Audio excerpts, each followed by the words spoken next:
Taxer les chiens et les chats, organiser un concours de fumeurs de cigarettes ou déduire les services de taxi, voici quelques-unes des nombreuses choses étranges qui se produisent dans un pays européen, l'Autriche. Traditionnellement, lorsque l'on évoque l'Autriche, on pense souvent à une région incroyablement agréable à vivre, un pays magnifique et un peuple accueillant. Cependant, la réalité qui s'y déroule est quelque peu différente. Vous aurez sûrement une toute autre perspective sur ce pays après avoir regardé notre vidéo d'aujourd'hui. À présent, bienvenue dans les 15 interdictions et événements étranges qui n'existent qu'en Autriche. Numéro 14, la maison d'Hitler. Si vous pensez encore que Hitler, le nom associé au dictateur le plus impitoyable de l'histoire, était allemand, vous faites erreur. Hitler était autrichien. Près de la place principale, sur la rue Sulzberger Vorstadt à Braunau am Inn, sur la rive sud du fleuve Inn en Autriche, se trouve une maison de 3 étages de couleur claire, l'endroit où Adolf Hitler est né le 20 avril 1889. Hitler n'est resté ici que quelques semaines avant que sa famille ne déménage dans une autre maison à Braunau. À l'âge de 3 ans, la famille Hitler a quitté cette ville pour toujours. Plus tard, en 1938, Hitler est brièvement revenu à Braunau et y a vécu pendant une courte période. Ce bâtiment du XVIIe siècle est ensuite devenu une auberge et a été acheté par l'Allemagne nazie, qui l'a transformé en centre culturel avec des expositions et une bibliothèque. Après la Seconde Guerre mondiale, la maison a été restituée à ses propriétaires d'origine et, en 1965, elle est devenue une bibliothèque publique. Pendant de nombreuses années, elle a été une attraction touristique.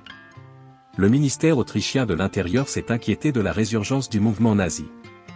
Ainsi, depuis 1972, le gouvernement loue le bâtiment pour empêcher les sympathisants d'Hitler de le visiter ou de l'acheter. La maison ne porte aucun panneau distinctif, à la place, un bloc de granit près du trottoir porte l'inscription suivante: « Pour la paix, la liberté et la démocratie. Plus jamais le fascisme. » Des millions de morts avertissent. Cette pierre, utilisée comme mémorial, provient de la célèbre carrière de pierre du camp de concentration de Mauthausen. Ces dernières années, des plans de démolition de la maison ont été discutés. Cependant, pour l'instant, elle est toujours debout, servant de rappel d'une époque sombre. Son existence attire encore des descendants de sympathisants nazis qui la visitent à plusieurs reprises. Numéro 13, les toilettes inversées. Si vous êtes en train de manger, vous pourriez vouloir faire une pause, car ce que je vais vous révéler peut sembler peu hygiénique. Mais croyez-moi, cela pourrait être très bénéfique pour votre santé. Je parle des toilettes en Autriche. Dans la plupart des pays du monde, les toilettes ont un design en forme de bol où les déchets tombent directement dans l'eau. C'est la conception de base que l'on retrouve sur tous les continents. Cependant, en Autriche, on utilise un modèle étrange appelé « toilette à fond plat ». Au lieu d'une forme effilée, la cuvette a un fond plat, situé plus haut que le drain. Pour comprendre cela, il faut remonter dans l'histoire de la conception des toilettes. À un moment donné, une divergence est apparue dans la conception des toilettes. La majorité pensait que les déchets devaient tomber rapidement dans l'eau pour minimiser les mauvaises odeurs, c'est l'approche occidentale classique. Cependant, certains designers autrichiens ont identifié des défauts dans ce modèle, le drain étant trop bas et droit, il y avait un risque d'éclaboussure d'eau sur le siège. Ainsi, ils ont conçu un fond plat avec un drain inversé pour réduire ces éclaboussures. D'un autre côté, les designers occidentaux soutenaient que le fond plat n'était pas une solution idéale, car les excréments restaient visibles et pouvaient dégager des odeurs. Curieusement, les Autrichiens ne semblent pas gênés par cela. Au contraire, cette conception permet d'examiner quotidiennement ses selles afin d'évaluer sa santé digestive et de détecter d'éventuels vers ou du sang dans les excréments. Certains designers occidentaux restent cependant opposés à cette conception, avançant un autre argument, les éclaboussures d'urine lorsque les hommes urinent debout. Les Autrichiens ont répondu à ce problème en encourageant les hommes à uriner en position assise, garantissant ainsi que l'eau s'écoule directement dans le drain. Rien n'est parfait, ces deux approches représentent simplement deux perspectives culturelles différentes. Numéro 12, interdiction de la viande de chiens et de chats. L'Autriche semble être un paradis pour les chiens et les chats, car ils sont extrêmement bien protégés ici. En Autriche, la consommation de viande de chiens et de chats, que ce soit pour l'alimentation ou d'autres usages, est strictement interdite en vertu de l'article 6, section 2 de la loi sur la protection des animaux. Les contrevenants risquent des amendes administratives, avec une peine maximale de 7 500 €, et en cas de récidive, l'amende peut atteindre 15 000 €. En Autriche, tuer des chiens et des chats pour leur viande est considéré comme un acte inhumain et contraire à l'éthique, car ces animaux sont souvent considérés comme des compagnons fidèles des humains. Le respect du droit à la vie et des droits des animaux est une priorité dans ce pays. De plus, la consommation de viande de chien et de chat présente des risques pour la santé, notamment la transmission de maladies potentielles. Les normes de sécurité alimentaire pourraient également expliquer cette interdiction stricte. Dans l'ensemble, cette loi est largement acceptée en Autriche et contribue à l'augmentation continue de la population de chiens et de chats dans le pays. Numéro 11, sentiment anti-américain. Classé 8e parmi les pays ayant l'opinion la plus défavorable des États-Unis, l'Autriche compte 55% de sa population exprimant une opinion négative sur les États-Unis. Ce sentiment a augmenté de 9% supplémentaires en 2022. La raison de cette perception semble relativement simple, l'Autriche souhaite poursuivre ses activités commerciales avec l'Iran et la Corée du Nord, ce à quoi les États-Unis s'opposent. Les informations relayées par les médias nationaux autrichiens, ainsi que des évaluations négatives des États-Unis, ont contribué à renforcer cette opinion défavorable parmi les citoyens du pays. En plus de son sentiment anti-américain, l'Autriche figure également parmi les 10 pays les moins favorables au leadership chinois, avec 70% des Autrichiens interrogés exprimant leur opposition à la gouvernance chinoise. Une différence notable entre l'Autriche et de nombreux autres pays de cette liste est qu'elle ne fait pas partie des anciens pays du bloc soviétique et n'est pas une nation majoritairement musulmane. Numéro 10, taxe sur les chiens. En Autriche, les chiens sont omniprésents, vous pouvez en croiser dans les cafés, les restaurants, les stations de métro et de nombreux autres lieux publics. Leur nombre est si important que le gouvernement ne peut les ignorer. Les autorités considèrent que les chiens consomment des ressources publiques, et que leurs propriétaires doivent contribuer financièrement en conséquence. C'est ainsi qu'a été instaurée une taxe sur les chiens. Cette taxe s'applique à tous les propriétaires de chiens, quelle que soit la race de l'animal. Chaque ville fixe son propre taux, mais en moyenne, un propriétaire paie 72 € par an pour son premier chien et 105 € pour chaque chien supplémentaire. Ceux qui ne respectent pas cette réglementation risquent une amende conséquente, pouvant aller jusqu'à 100 fois le montant annuel de la taxe. Les revenus générés par cette taxe sont souvent utilisés comme source de financement local pour soutenir les budgets municipaux et fournir des services communautaires essentiels, tels que l'entretien des parcs, les soins vétérinaires et les services de garde pour chiens et chats. Des taux d'imposition élevés peuvent être mis en place pour inciter les propriétaires à une meilleure gestion de leurs animaux, par exemple en les enregistrant, en les tenant en laisse dans les espaces publics et en respectant les règles communautaires. Cependant, cette taxe peut être source de contestation si elle est perçue comme injuste ou mal appliquée. Certains estiment qu'elle impose une pression financière inutile aux propriétaires d'animaux. Numéro 9, taux d'obésité le plus élevé d'Europe. Cela peut sembler difficile à croire, mais saviez-vous que plus de 60% de la population autrichienne est en surpoids ou obèse?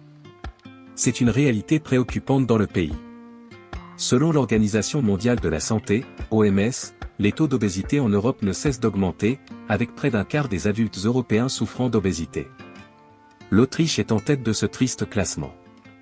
Le taux d'obésité est plus élevé chez les hommes que chez les femmes, atteignant 63% chez les hommes et 54% chez les femmes.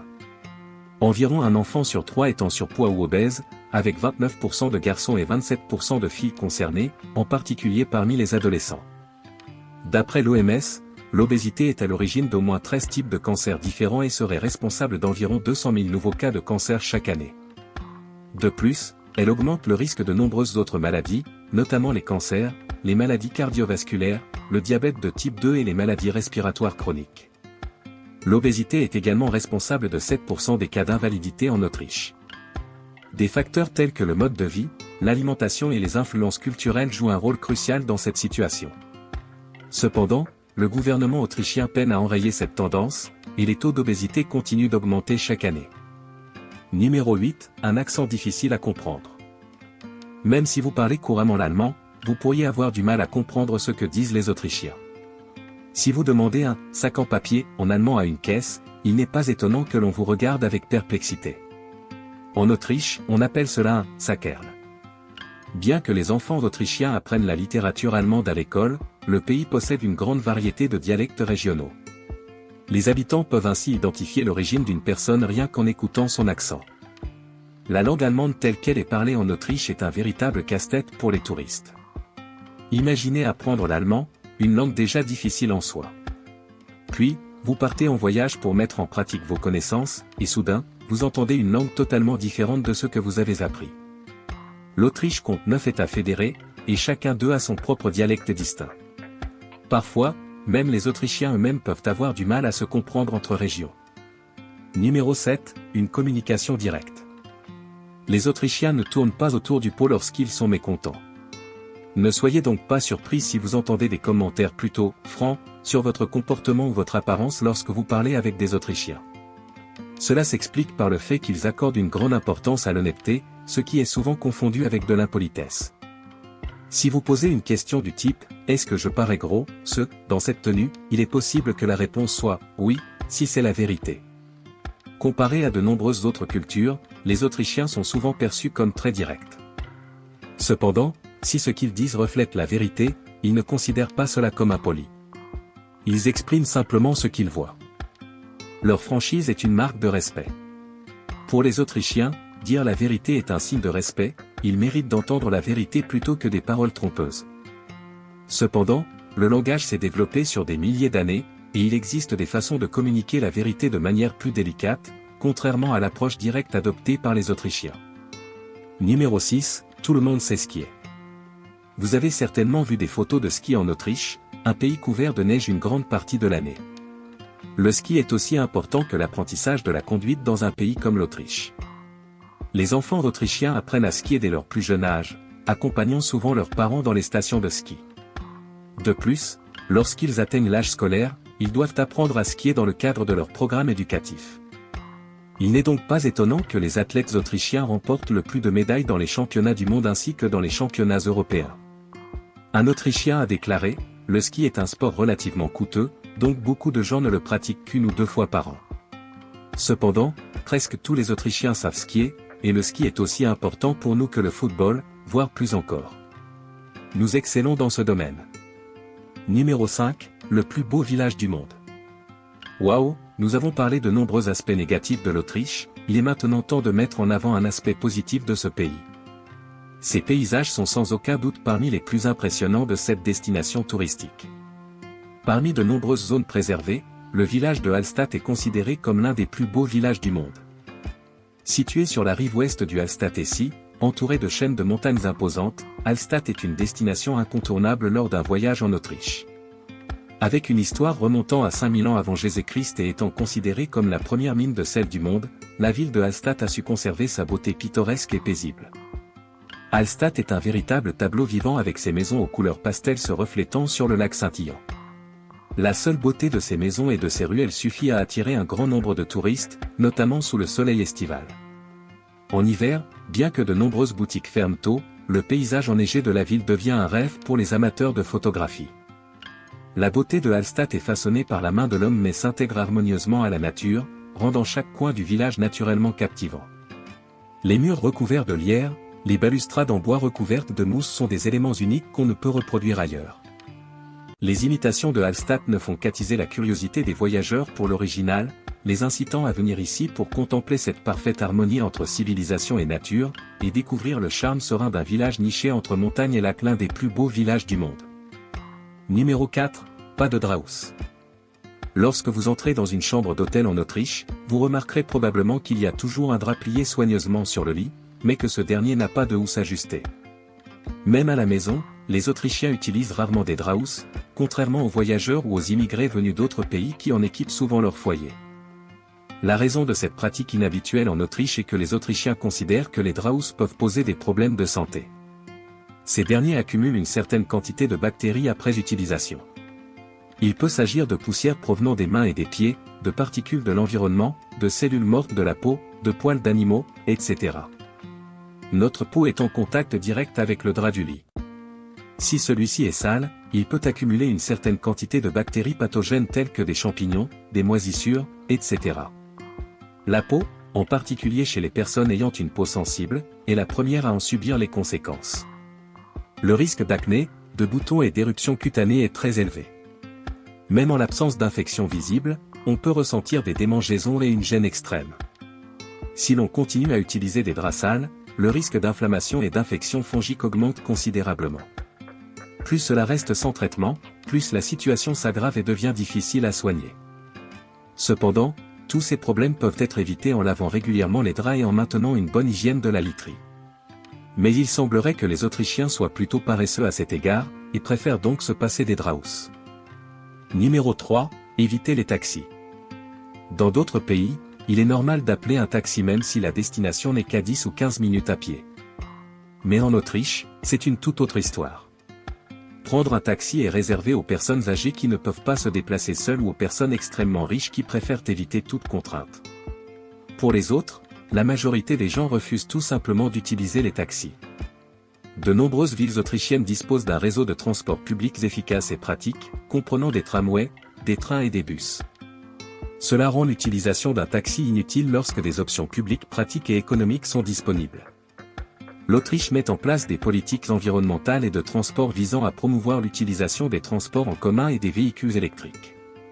Les citoyens sont encouragés à privilégier ces modes de transport afin de réduire l'impact du trafic ferroviaire et les émissions de gaz à effet de serre. De plus, l'Autriche dispose d'une excellente infrastructure cyclable, et le vélo est un choix populaire pour les déplacements de courte distance en ville. Pour les Autrichiens, faire du vélo fait partie de leur routine quotidienne d'exercice physique. Ainsi, devenir chauffeur de taxi en Autriche est un métier difficile, car peu de personnes utilisent ce service, ce qui entraîne des revenus plus faibles. Nous venons d'explorer 15 interdictions et particularités propres à l'Autriche. J'espère que vous avez trouvé cela intéressant et que vous avez découvert de nouveaux aspects dans cette vidéo.